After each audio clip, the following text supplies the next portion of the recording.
everyone, and welcome to Tea, Tentacles, and Talk, cozy conversations about LGBTQ plus romance. I'm your host, Chloe Archer. I'm also a writer of sci-fi and paranormal rom-coms, sometimes with tentacles. I'm going to give a couple of quick updates here before we jump into our latest episode. My prequel story to my new Monsters Hollow series. This is a cozy monster romance series called The Boogeyman and the School Teacher. Was released as part of the class of 22-23 new author giveaway, but for only a limited time. So never fear if you missed getting it through that Prolific Works giveaway. I will be posting it on Amazon and in KU for sale later in July.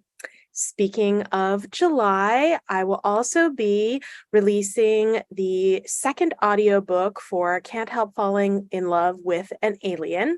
Greg Boudreau has finished narrating, and I'm in the process of proofing the audiobook right now. And so we are ahead of schedule, and I'm hoping I'll be able to get that through ACX as quickly as possible so you have access to it.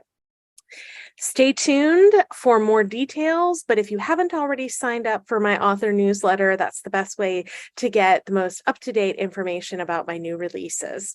And you can sign up there on my website at chloearcher.com. Also, pre-orders are up for two things that I have coming for you. One is I am part of a charity anthology called the Fated Mates Paranormal Romance charity anthology with a whole bunch of other amazing authors, and this will be coming out September 1st. My story in the collection is called Dewey Decimals and a Demon, and it's going to take place in my Monsters Hollow universe as well. It's a funny romance between a grumpy human librarian and a very kind of fun and seductive demon who happens to be his mate. So be sure to check that out. I also have up for pre-order the first book in my monster romance series called The Orc and the Manny. This will be the first full-length novel. It's up for pre-order, and it will be out on September 22nd, so be sure to check that out if you're interested as well, and I'll put the link in the show notes. I have had a slight change in schedule this month, but I am super pleased to be able to have the and MMM romance author Bix Barrow with me on the podcast, so grab a beverage, settle in, and we're going to enjoy some cozy conversation and talk about romance. Okay, everyone. Well, welcome back to another fabulous episode of Tea, Tentacles, and Talk, cozy conversations about LGBTQ plus romance. I have a wonderful guest with me here today. Let me take a minute to introduce to you Bix Barrow. Bix writes steamy and humorous contemporary and MMM romance with light suspense. Accompanying Bix on her writing exploits are her 2 dogs and 6 cats. My goodness. An avid traveler born and raised in Texas, Bix is looking for somewhere to move with fewer politicians, hurricanes, and flooding. I don't blame you. Welcome to the show, Bix. So glad to have you here. Thank you very much. I'm so excited to be here. Yes. So for my audience, Bix and I have known each other for quite a while now, and I've been wanting to get her on the show. So I'm so excited that we could make this happen. I always like to kind of start things off by seeing if you have decided to join me in a beverage today. It is Tea, Tentacles, and Talk, and I always think conversation goes so well with a beverage. It's Yes. quite hot here right now in Minnesota. We're having like a crazy summer here with all kinds of smoke and grossness from the fires and everything. So I have an iced beverage. I have an Arnold Palmer, which if Oh, anybody doesn't know is a mix of iced tea and lemonade. I learned to like those actually when I lived in the South for a while in Atlanta, Georgia. And so right. perfect, refreshing summer drink. How about yourself? I am having iced tea, which is in a travel container because one of my cats likes to stick his face in whatever I'm drinking. So, yes, but and in Texas, we are not necessarily sweet tea drinkers like in the Mhm. Southeast. So Yeah. I have unsweet tea, as they call it. Oh, So, yeah, yeah. Mine was unsweet tea, but then I added the lemonade. So that gave, gave it right. a little bit of sweetness, but yeah. Well, we may see some of your cats along the way in Hopefully, our yes. discussion here, but at least your beverage will be protected. Okay, well, like me, you are a bit of a newer writer in the genre. So how would you describe to people who have not read a Bix Barrow book before, how would you describe your kind of writing style and what genre you tend to really work in? Sure. So I write contemporary or as you mentioned, MMM, with light suspense. So that means there might be a suspense element, but that it's not the main focus necessarily of the story, or the romance has equal weight. My writing style is lighthearted. Humor is a big part of it, and there will always be animals or references to animals. Oh, I love that. Well, I'm always a fan of humor and snark, but I also Yes. love animals. I have two little Yorkies of my own. So anytime there's, pets in books, I'm always like a sucker, like, oh, gotta read Right. that. Exactly. That's great. So tell me a little bit about how you how your process as a writer works. I know many times in this industry or business, people often talk about probably slightly problematic polarity of pantser versus plotter. I like discovery Right. writer a little bit. I mean, I think it's kind of more of a continuum for many people, but sort of where do you stand in terms of your process? Does a lot of plotting and pre-work go into it, or do you just kind of fly by the seat of your pants? Well, like many people, it's a little bit of both. When I started out writing, I thought I was going to be a plotter all the way because I am like spreadsheet focused. But, as with many people, once you start writing the story, the characters do things that you didn't expect them to do.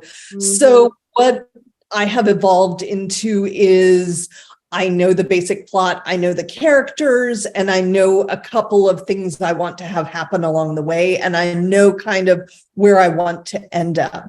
And that's it. And so then I just sort of see what happens as things go. Yeah.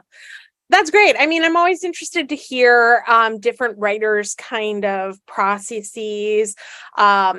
Even though, like, my number one Clifton strength is futuristic, I can only plan out broadly and big. So, like, I can imagine a whole series and I can think of like the books that are in it. Can I tell you what's going to happen in every single book? No. That kind of happens like as it's going. But yeah, I'm very Exactly. similar in that I tend to kind of like get down sort of like, how does it start? How is it going to end? And then it's an adventure for me to figure out how I get there Right. with the That's the fun characters. So, part. yeah, right. Yeah. Yeah. I mean, I certainly envy people who can like kind of structure and organize the whole thing and never get hung up. They just, like a well-oiled machine can go from start to end.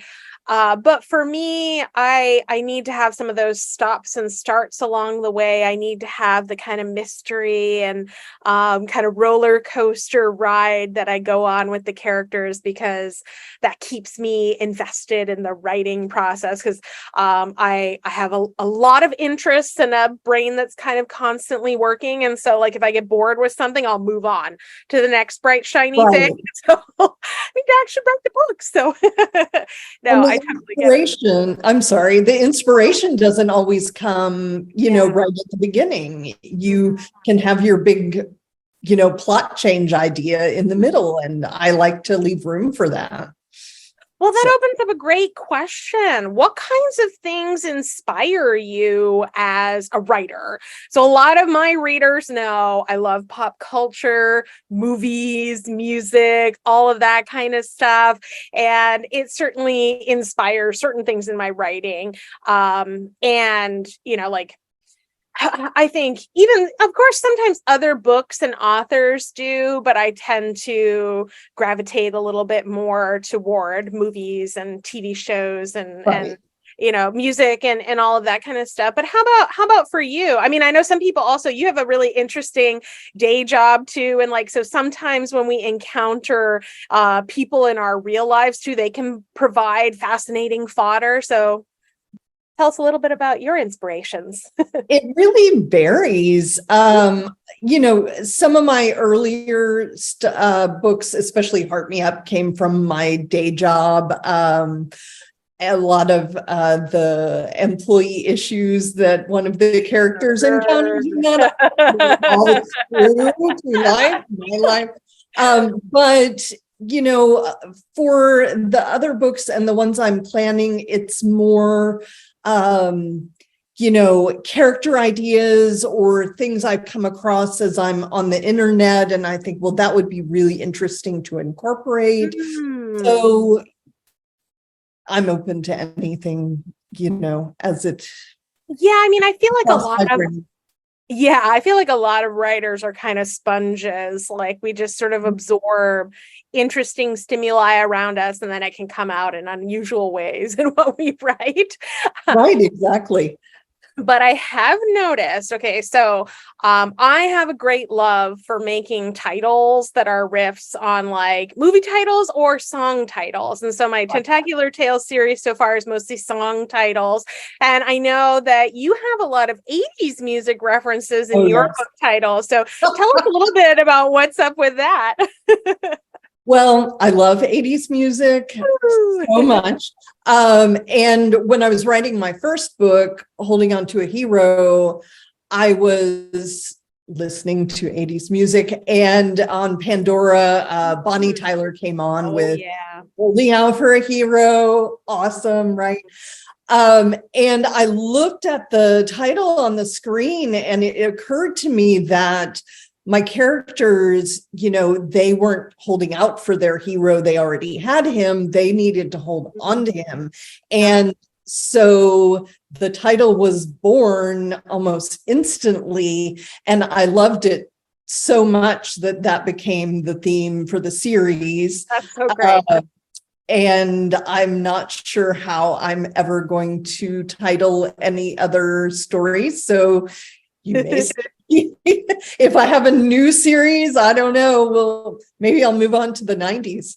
We'll see. Well, I mean, I feel like there is such a cornucopia of like fantastic 80s songs that one could riff on. You could kind of be at that for a long time and still have plenty of choices to choose from.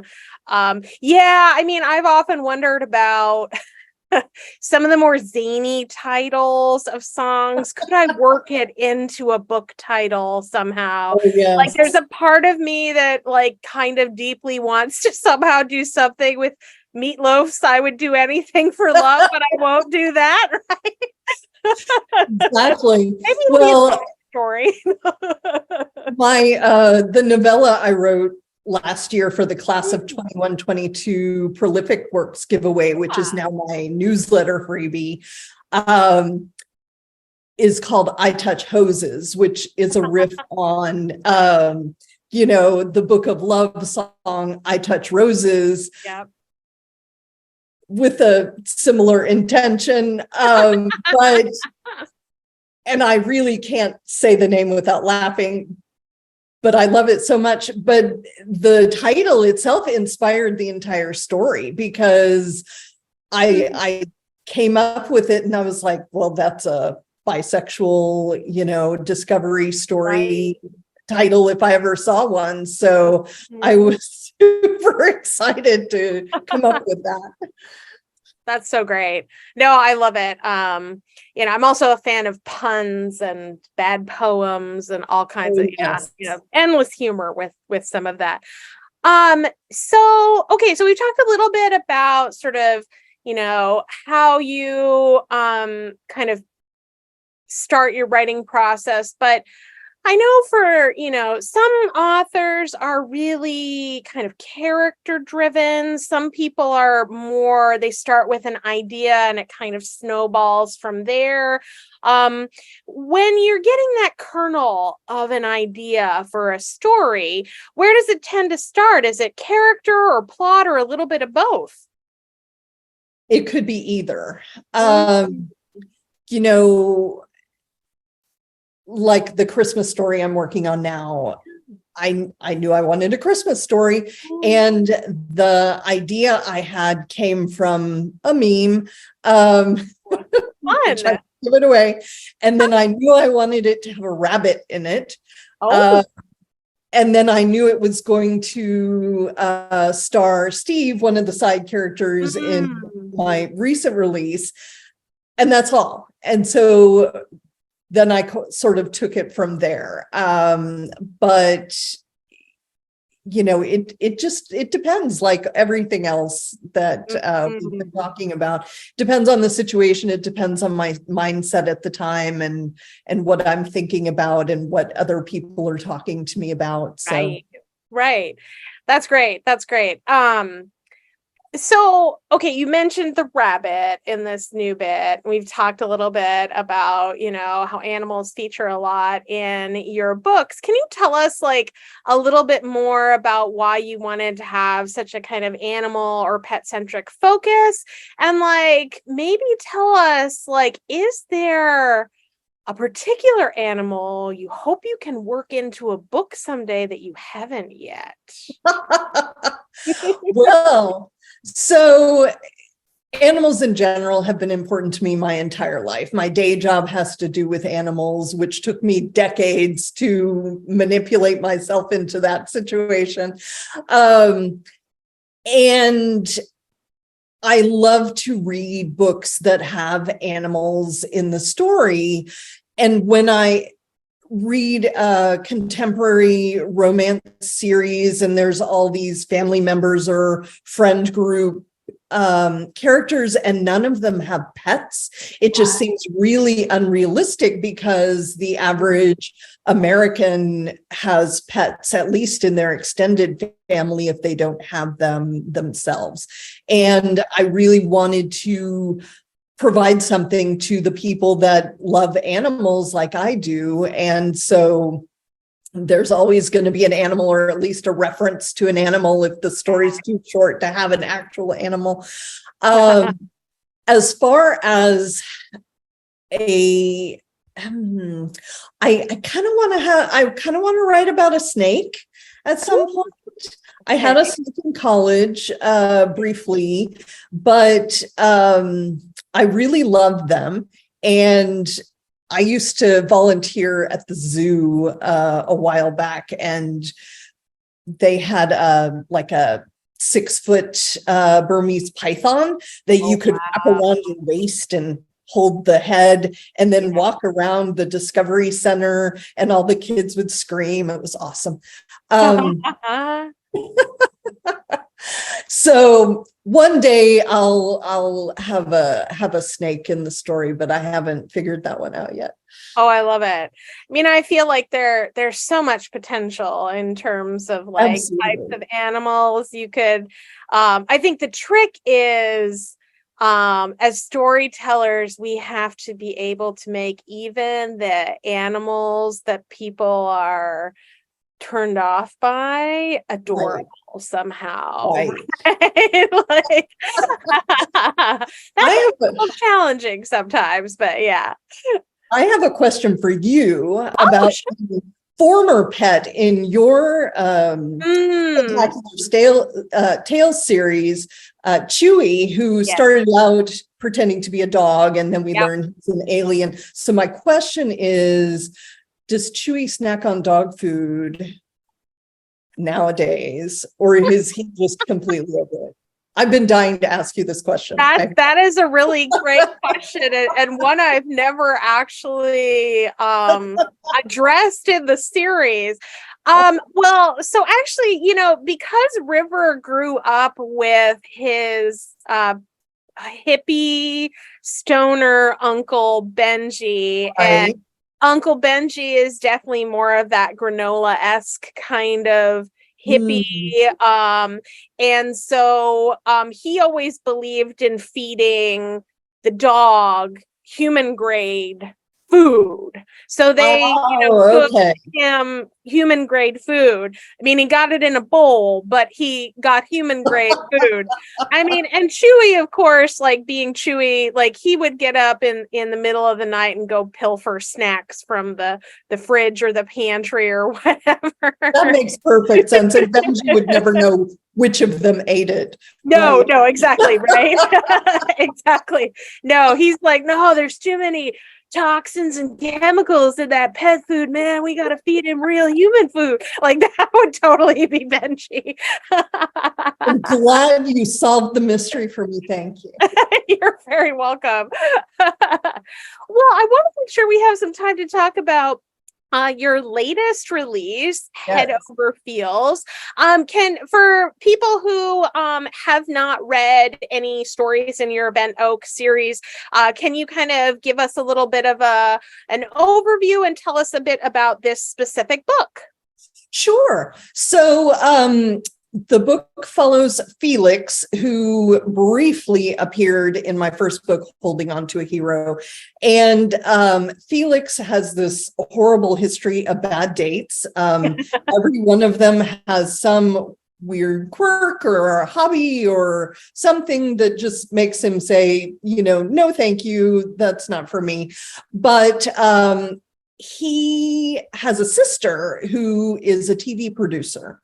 And the sister used to pay him $100 every time he would send her one of his really funny bad date stories, because she was working on a sitcom where a woman went on all these bad dates, and Felix came up with the best, character ideas for the woman's bad dates. And so at some point, the guys that Felix had been out with realized that they are the ones being portrayed on this TV show. And then they find each other, and then they realize that they've all gone on a date with Felix. And so they kind of want to get some revenge on him, but not in a violent way or a stalkery way. So they start sending him glitter bombs, right? And Felix has just gotten his certification to be a pet massage therapist, which is a real job. And then there's a lot of plot about how he ends up meeting Malcolm, who we met in Heart Me Up and also briefly in Holding On to a Hero. And Malcolm is getting over being severely wounded in an undercover operation. He used to work for the FBI, and he has a cat. So through a set of circumstances, Felix comes to take care of Malcolm's cat, and they end up being attracted to each other, and hijinks ensue, as it were. That's so great. That's so great. Yeah. I was very fortunate enough to beta read this book, which I thoroughly enjoyed. And I think, if you are a fan of contemporary romance, you like some good snark and some fun and lightly suspenseful shenanigans, definitely worth checking out. But some readers might not know that we have a little bit of a connection in this particular book. Do you want to tell folks a little bit about how that came about? Sure. So Felix has a friend in the book named Cal. And when they first meet in the first chapter, they don't get off to a good start at all. But I needed them to be friends. And so I wanted them to bond over their love of something, maybe pop culture-y, but it had to be obscure enough that they were the only people that they could talk about this particular thing with, right? And so immediately, because I know you, I thought of, Captain Starblade and Lord Vardox, and wouldn't it be fun if they could, Cal and Felix could both have this, love of the tentacular tales of Captain Starblade, and but they had never met anyone else who liked it, and so when they overcame their initial dislike of each other to be able to talk about it together. And that was the basis of their friendship, right? So I was so honored that you were gracious enough to allow me to use your story and characters in my book. And I think it really added a lot of oomph to the story, and it took the Steve character, he's a side character, in a direction that I hadn't been thinking. So that's always fun when that happens, right? Yes. No, I was also super honored to be asked. And for anyone who hasn't read my series either, one of my characters, River, happens to write this very over-the-top soap operatic space opera called The Tentacular Tales of Captain Starblade. And it's basically an enemies to lovers kind of story with this tentacled alien guy, Lord Bardox, and this, very kind of himbo-ish space Captain Starblade, and their zany adventures together. And so snippets of this appear in all of the books in the series. And of course, the conceit is that he doesn't really have a lot of humans who read his story, but it has secretly become an intergalactic sensation among extraterrestrials who discovered it and put it on the intergalactic web. And so he's got a whole bunch of alien fans, but not so many humans. So I love the fact now that he's got a couple. And I had a reader recently ask about, could somebody from Bent Oak send fan mail to Ripper in a future book? And I was like, so that may be in the works down the line. Bix and I may make that happen. So I have some character candidates who I love it. I love it.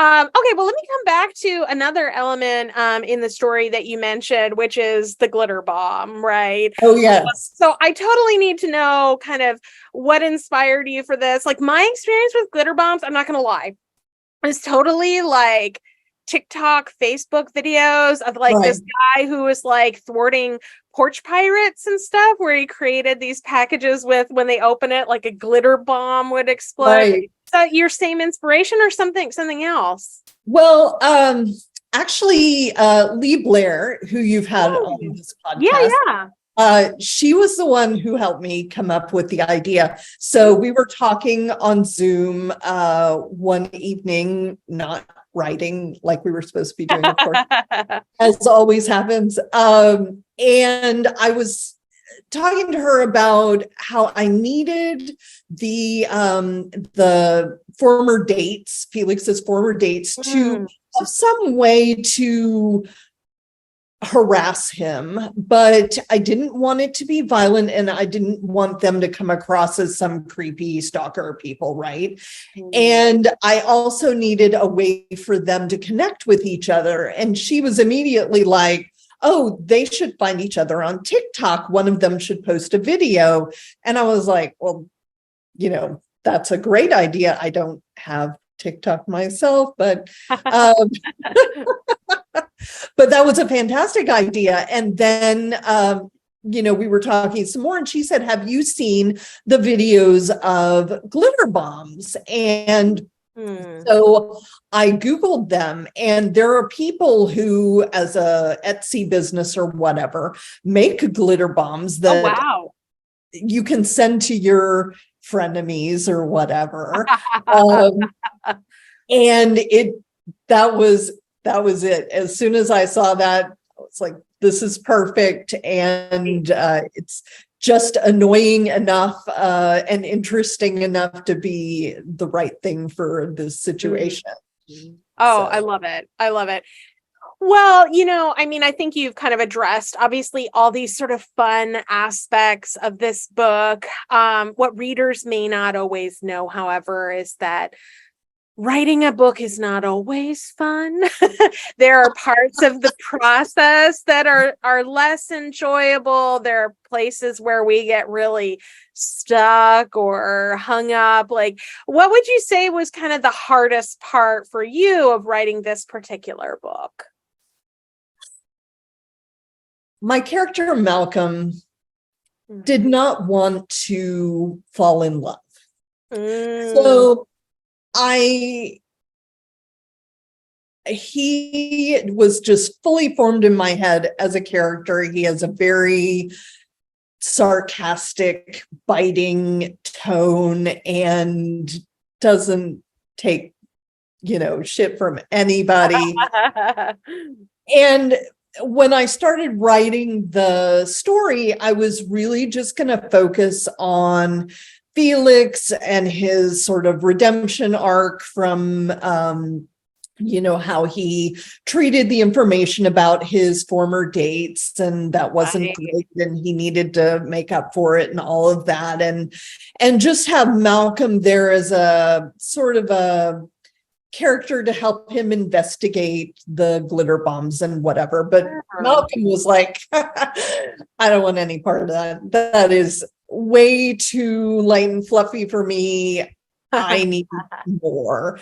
And so it took me a while to say, okay, well, what if you had a real explosion? And he's like, well, that's better. I'll think about it. And then I was desperate, so I added a dead body, and then he was super happy once there was the dead body. And we learned this trick from our pal Megan Maslow, who yes, is very famous for always saying, if you run into trouble, add a dead body in the story. It'll send the plot moving, She's so we'll funny. See if I end up with a dead body in my Christmas story. That would be yeah, I'll be interested to see. Yeah, we'll definitely come back and talk a little bit more later about what readers can expect in the future. But I want to kind of delve into a little bit more of where you stand on this spectrum of have you always wanted to be a writer? I think that this is always a fascinating question because the answers can be incredibly varied. So maybe where do you fit there? And if you didn't want to be an author when you were a child, what did you want to be when you grew up? And how did you get to this point? Well, I did want to be a writer as a kid or an archaeologist. Oh, I really Indiana didn't. Jones. Well, probably, but probably had something to do with it. I didn't really have a love for digging outside or even being outside much, so I don't know where I thought that was going to go. But that was just sort of one of those dreams, like being an astronaut. But I did enjoy writing and all through high school. But my dad was willing to pay for me to go to college, but he grew up very poor. And so he was only willing to pay for my college if I chose a degree path that would result in immediate employment, right? Sure. So, business engineering, something where I can get a job. So majoring in something like English or literature was not acceptable. And so I kind of weighed my options, and I was like, I really don't want all of this,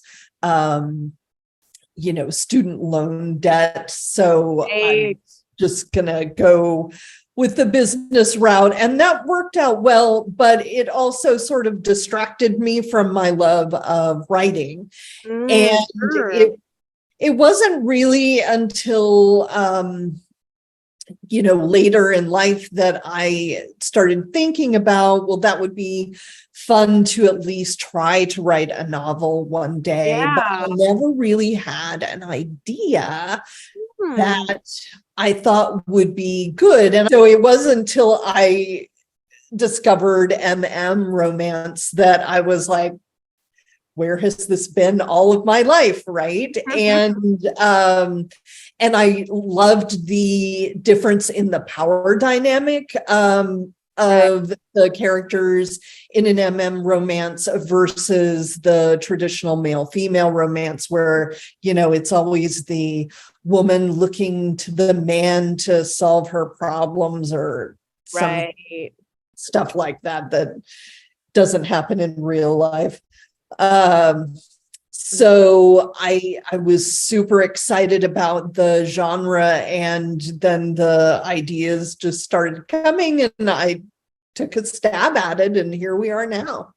So that's great. That's great. So I think it's really, it's always really fascinating to me how authors end up getting into, particularly into writing LGBTQ plus romance of varying types. I think that one of the things that's really great, and for any aspiring authors out there who are considering busting into this wonderful subgenre, is that since it's still almost exclusively indie, we have a lot of freedom and flexibility to do things. And I think that that's sometimes where there are some perhaps limitations in like heterosexual romance that is heavily kind of I think inspired or even sometimes dictated by what's going on in trad publishing and what is or is not allowed. I think that still bleeds over into the indie realm for authors trying to kind of make a dent in the market there. But here the rules are a lot more flexible. And so I enjoy that about it. And I can be experimental because I tend not to be super normative in what I write. I tend to be a little quirky and off the wall. And so I like the fact that there's freedom to do that. And there's also an audience that appreciates that in the indie realm. So can you tell us a little bit about, I mean, you talked about kind of like just sort of when you discovered that this was like, oh, okay, where has this been? But like within obviously, I know you write contemporary, but, and some menage stuff, but like there are a lot of subgenres and categories within what ones do you like to read that you don't write? Oh, wow. I will read almost anything. I love paranormal. Eventually you will probably see me write something paranormal. There's a character in Head Over Heels that has a little bit of psychic abilities, so we'll probably explore that. And I like all kinds of other contemporary, like I'll read BDSM. What I don't read is really high angst.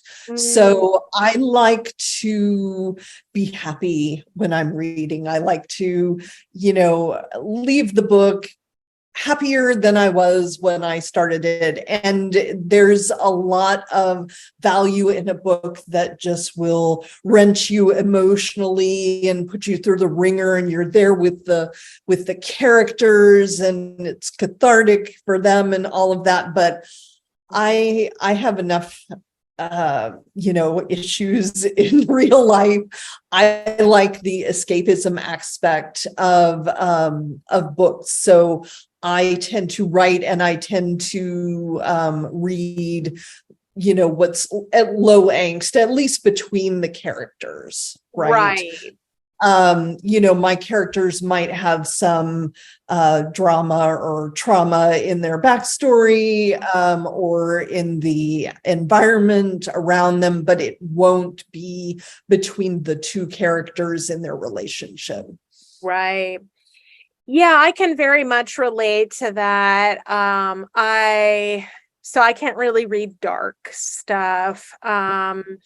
I totally understand how that can be cathartic and enjoyable for some people. Absolutely. Unfortunately for me, that and anything that's like super duper high angst or has like certain types of abuse and stuff, it like amps up my anxiety issues big time. Right. And like, yeah, that's when I end up being like really on edge in a way that's like not enjoyable. So yeah, for me, I think, I do look at genre fiction reading as a type of escapism for me. And I want it to be something where when I finish with a book, I feel good, not like I've kind of been put through an emotional roller coaster that's left me feeling hollow or worse at the end. Right. But that's just a personal kind of preference. So I tend to also, write more on the low angst scale of things with the characters. I mean, there's often sometimes I do a bit more suspense and some action and stuff that's like going on, but you always kind of know that the characters are going to come out of this okay, and that their relationship is really strong. And I don't really do that like third act breakup that, is supposed to be kind of part of the formula or whatever. I just eschew that in general, but and I think you can still write a good story without that. Okay, so I want to ask a couple of fun questions here. I don't ask like most of my guests because, of course, I am one of my main areas that I write in is sci-fi romance, and I am a sci-fi nerd. Maybe not on the level or scale of my character River, but like he gets his fandom from a genuine source here, right? So I always like to ask my guests, Star Trek or Star Wars, and why? Okay, so this question comes up a lot, and I am a dedicated sci-fi nerd, so I am right there with you. But, as with all things in this world, why does it have to be, it can't be binary, right? It has to be a spectrum. Sure. And I think, everyone should identify on the spectrum of, Star Wars and Star Trek, which of course fluctuate as they grow and learn as a person. But my question is, why does it have to be Star Trek or Star Wars? What about Doctor Who? It's a very good question.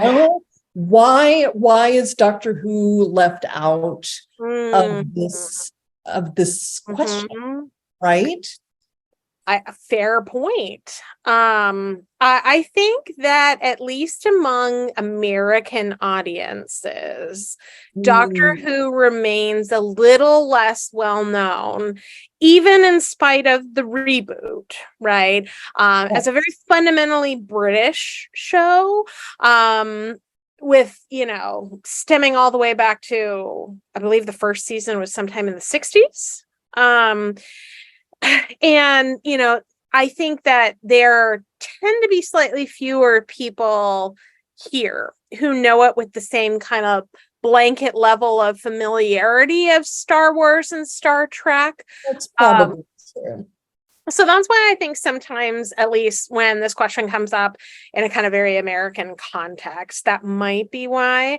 But this is a great opportunity to encourage viewers. If you haven't checked out Doctor Who, check out Doctor Who. I mean, I, of course, like my character River, am particularly partial to the 10th Doctor, played by David Tennant. Like, he will always be the Doctor to me, and to River. And, you know, but that was, and I'm looking forward to this new, like, oh yes, like special or whatever, where he's going to come back, and I don't know how many episodes it's going to be, but like it's like the however many years celebration, right, or something like that. I can't remember all the details, but I've just seen like limited promo for it, and I'm like, I'm going to be there for it. Tennant is back, I will be back for that. But yeah, no, I mean, I think it is really interesting. I find that the Star Trek, Star Wars kind of like continuum, and even just the sci-fi continuum in general, it's interesting. I have a lot of readers who read my books who don't actually really watch much in the way of sci-fi. Obviously, the series is kind of more of a love letter to the sci-fi nerds. That there's references in there that only my hardcore sci-fi fans get, right? That go over other people's heads, but not in a way that's, you know, trying to be mean to them or anything. It's just they don't recognize this little tiny tidbit there. Like the editor that asks you, what was it? What's a fox mulder? Oh my gosh. Yes. Oh my gosh. So Bix is bringing up a really funny story. One time I had a guest editor giving me a little feedback on a mini sample of an early chapter in book 1 of my series as part of this event we were participating in. And it turned out that the editor was rather young, and she made a comment in the margins of like, what is a fox mulder? I've never heard of this before. And you know, if you know the X-Files, you know that Fox Mulder is a who, not a what. I'm guessing she maybe thought it was an animal or something like that. But like, it made me feel incredibly old. But yeah, I mean, so, but I think that probably these days, Star Wars is a little bit more pervasive in the pop culture because of the Disney, you know, takeover. That tends to be where in my day job, my students know that one a lot more than they know. They've heard of Star Trek. They know Mr. Spock, but oftentimes that's about it. Like, oh, really? No, yeah. I taught a sci-fi cinema class not that long ago, and the students didn't know any of the Star Trek. Not even the movies? Their familiarity with Star Trek was with mostly parents or grandparents. Who, I feel so old. I know, right? Like one of them had a dad who used to watch Deep Space Nine and was trying to get him into Star Trek Deep Space Nine. He's just like, no, you know. So I mean, but the Star Wars stuff, like, because a lot of them were really into the Mandalorian, which I've only just started watching now. I'm way behind on that kind of stuff, and so I think it's kind of a much more commercially hyped at present. And then of course, their most recent 3 films are a bit more recent than the Star Trek ones for you know, the 18, 19-year-olds and stuff that I'm seeing. But you know, but Chris Pine. I know, but now he's old. Yeah, that's true. You know, I mean, I'm super excited about him in the Dungeons and Dragons movie and all that kind of stuff. But like, he's the Silver Fox dude now, and which is kind of hard to believe that much time has passed. But it is the truth, sadly. But anyway, I think, you know, they're both great, well worth checking out if you have no familiarity with that. Absolutely. Okay, so you know, we brought beverages to our talk today, but what kind of food or foods fuel your writing? Ooh, well, carbohydrates. Let's just as a basic food Can't go group. wrong there. Pasta. I don't snack a ton while I'm writing because I'm typing. I know you do a lot of dictation. Yeah. I have trouble focusing as much when I dictate. So I tend to, and I'm a pretty fast typer. Oh, nice. So I'm typing. So that prevents me from snacking as much, which is good. But I also have trouble writing on an empty stomach. So there Right. are frequent food breaks involved. So but it's more like a meal. So pasta Right. and Nice. bread and All the beautiful things in life that one should right. not live without. Yeah, I love it. Okay, well, we're getting close to the end of our talk here today, and I wanted to make sure that we had an opportunity for you to tell readers a little bit about what they can expect from you in the near future. What are you working on? Are there more books planned in the Bent Oak series? What can we expect? So the first thing you'll see from me is in early September, I'm part of a charity anthology called Midnight in the Renaissance Elevator. And If you know, you know. it's a whole book of stories from authors who were at the GRL conference last year in October. And we all came together to write stories inspired by this one elevator at the hotel, which was a scary elevator.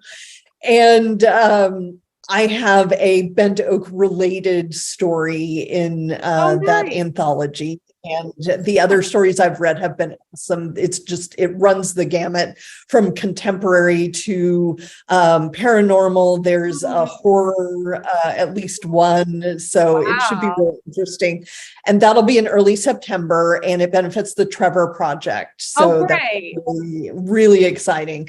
Yeah. And then in October, I'm going back to GRL this year. It's in Portsmouth, Virginia, and I'm going as an author this time. This is my first year as an author, and you'll be there as an author. Yes, my first year as an author too. That'll be exciting. We can get our little tables next to each other. Absolutely. And, then in the late fall, right now it's scheduled for December, but I'm hoping for November, I'll release my Christmas story, which is called What's Santa Got to Do with It? Love it. Inspired by the Turner. Yes. And that's Steve's story. And I'm very excited about that because I do not really care for the commercialization and the forced socialization during the holidays. And I really am tired of all the Christmas carols and things like that. So I get to work through some of that, those feelings about the holiday season in this book. Steve's family have let's just say a relationship with one of the Christmas carols. And so he cannot deal with it, and he's estranged from them. And so it allowed me to work through some of my issues, I guess. Oh, that's fun. That's fun. So hopefully that'll be fun for everyone. Well, I think we need some more kind of like Christmas romances that are maybe a little bit more bah humbuggy about the season. I mean, now, like, I'll just be honest. One of my favorite tropes is always grumpy sunshine, and like it's hard to be a grump at Christmas kind of thing for me. Like, I love that. But I also grew up in a completely non-religious household, so like which is an oddity I know in America. But for me, Christmas was always very clearly a commercial holiday in our family. And so I always have a different kind of I think outlook on it than some people do.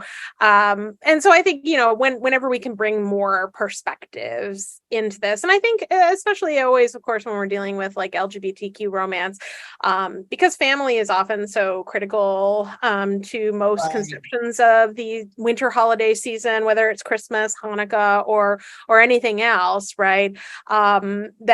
That can be a more fraught situation for LGBTQ people if families are not supportive and, stuff like that. And so, there's a wide range of ways that it can kind of be approached, from kind of the more, lighthearted Hallmark kind of approach to a more serious one. And so, it kind of varies. But for me, I'm all about the humor. So anytime you can make a Christmas story funny, I'm in, Exactly. Awesome. Well, Bix, thank you so much for joining me today. It was wonderful chatting with you. If readers would like to learn more about you and your work, where can they find you in the internets? Well, my website is bixbarrow.com.